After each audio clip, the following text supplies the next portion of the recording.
Hi everyone, welcome to ESL Tutor for All. Today we're learning all 16 English tenses for the verbs ask and answer. Don't worry, we'll go step by step. For each tense, I'll teach you, when we use it, the sentence structure, and simple examples for each verb. Ready? Let's dive in. First, the present tenses. Present simple. We use the present simple for habits, routines, or facts that are always true. The sentence structure consists of subject plus base verb.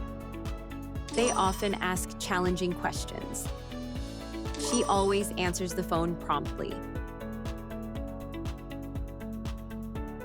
Present continuous. We use the present continuous for things happening right now.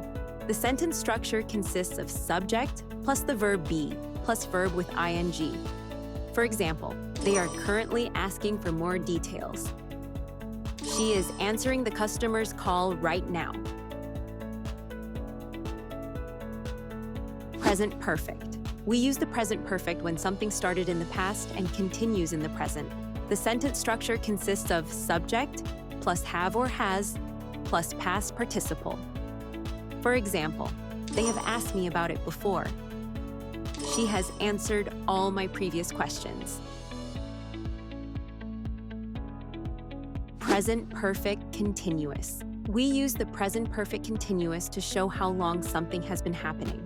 The sentence structure consists of subject plus have or has been plus verb with ing. For example, they have been asking questions all morning.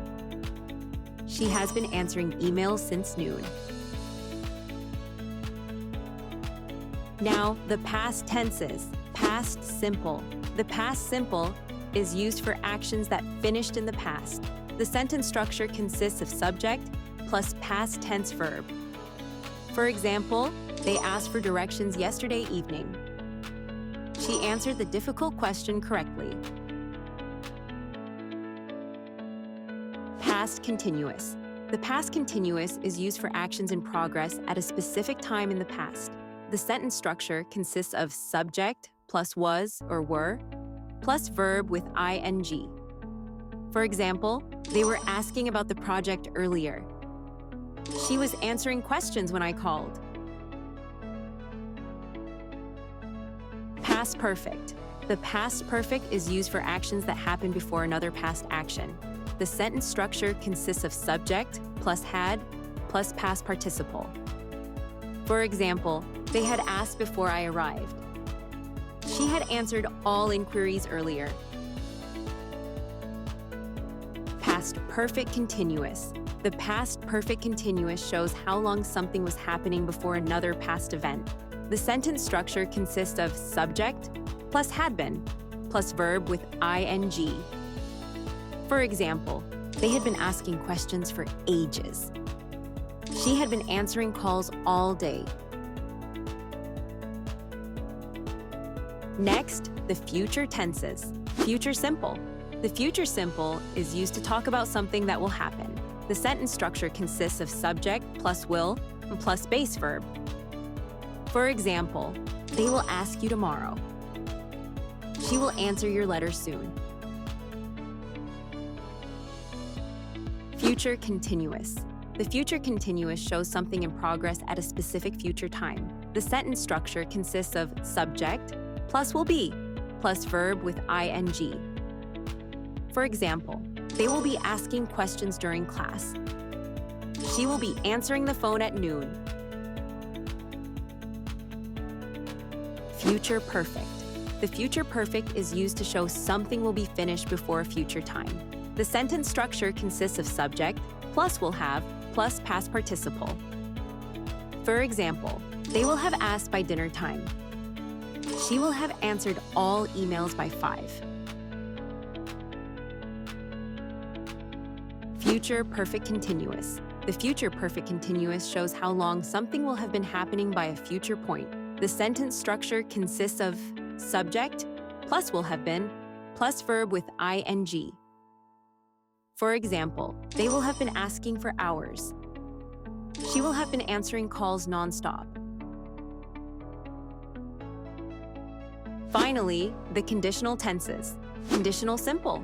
The conditional simple is used to talk about possible future actions. The The sentence structure consists of subject plus would plus base verb. For example, they would ask if they knew. She would answer if you called. Conditional continuous. The conditional continuous is used to show an action that might be happening now or in the future. The sentence structure consists of subject plus would be plus verb with ing. For example, they would be asking for help. She would be answering questions then. Conditional perfect. The conditional perfect is used to talk about something that would have happened in the past. The sentence structure consists of subject plus would have plus past participle. For example, they would have asked for permission. She would have answered your call. Conditional perfect continuous. The conditional perfect continuous shows how long something would have been happening in the past. The sentence structure consists of subject plus would have been plus verb with ing. For example, they would have been asking about you. She would have been answering all day. Congratulations! You just learned all 16 English tenses with ask and answer. To keep practicing, re-watch this video, pause, and repeat the examples often to remember. Want more help? Click the link in the description to download our free worksheet to review all the tenses from this video. All the details are in the description below. Give this video a thumbs up and subscribe for more lessons. Thanks for watching, and see you next time.